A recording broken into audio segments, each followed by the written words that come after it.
এই উদযাপন বিজয়ের, এই উদযাপন চ্যাম্পিয়ন হওয়ার। স্কুল ক্রিকেটের ফাইনালের শেষ বলটাই ছিল আরও একটা উদযাপন। বোলার হুসাইনের হ্যাট্রিকও যে হয়ে গেছে এই বলটাতেই। পরপর 3 বলে 3 ব্যাটার পরাস্ত, 3 জনই বোল্ড। চ্যাম্পিয়ন হওয়ার আনন্দেই হয়তো আড়ালে পড়ে গেছে হুসাইনের হ্যাট্রিক। তবে ম্যাচ শেষে জানতে চাওয়া, হ্যাট্রিক করতে পেরে হুসাইনের কেমন লেগেছে? হ্যাট্রিক করতে পেরে কেমন লাগছে? আসলে সর্বপ্রথম আলহামদুলিল্লাহ, অনেক ভালো লাগতেছে। মিরপুরে সবার স্বপ্ন থাকে মিরপুরে খেলা, কিন্তু আল্লাহ আমাকে সুযোগ করে দিছে যে আমি হ্যাট্রিক করতে পারছি। 4 ওভার 4 বলে একটি মেইডেন নিয়েছেন, মাত্র 4 রান খরচে 4টি উইকেট নিয়েছেন। তবুও হুসাইন দিনের সেরা পারফর্মার নন। প্রথম ইনিংসেই যে 148 রানের অতিমানবীয় ইনিংস খেলেছেন হুসাইনেরই সতীর্থ সিফাত শাহরিয়ার সামি। যদিও হিট স্ট্রোকে আক্রান্ত হয়ে সামিকে মাঠ ছাড়তে হয়েছে, তবে ম্যাচ শেষে সতীর্থদের কণ্ঠে সামি বন্দনা। সিফাত সর্বোচ্চ রান করেছেন এই টুর্নামেন্টে, তার সেঞ্চুরিটা কেমন লেগেছে আজকে? আসলে ও অনেক সাপোর্ট দিছে আমাদেরকে।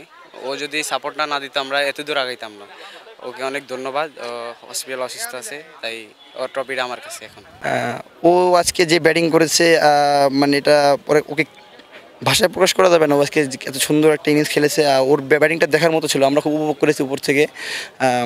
ও ও যে ইনিংসটা খেলেছে, আশা করি এই ইনিংসটা ওর ভবিষ্যতের জন্য ওরও অনেক হেল্পফুল হবে। ও সামনে আরও এগোতে পারবে ইনিংসের ইয়াতে।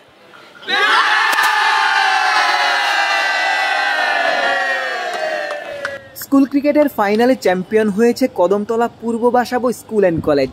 ম্যাচ সেরা সিফাত শাহরিয়ার সামি, টুর্নামেন্ট সেরা দলের ক্যাপ্টেন হৃদয় ফকির। হৃদয় সতীর্থদের পাশাপাশি কোচ এবং স্কুলের প্রিন্সিপালকেও কৃতিত্ব দিতে ভোলেননি। ফার্স্ট অফ অল আলহামদুলিল্লাহ, আমরা চ্যাম্পিয়ন হতে পেরেছি। আমাদের এই সাফল্যের রহস্য আমি যদি সর্বোচ্চ ক্রেডিট দেবো আমাদের প্রিন্সিপাল স্যারকে, আমাদের কোচকে। আমাদের সত্যি কথা বলতে আমাদের 12 মাস প্র্যাকটিস হয় আমাদের স্কুল ক্রিকেটের জন্য।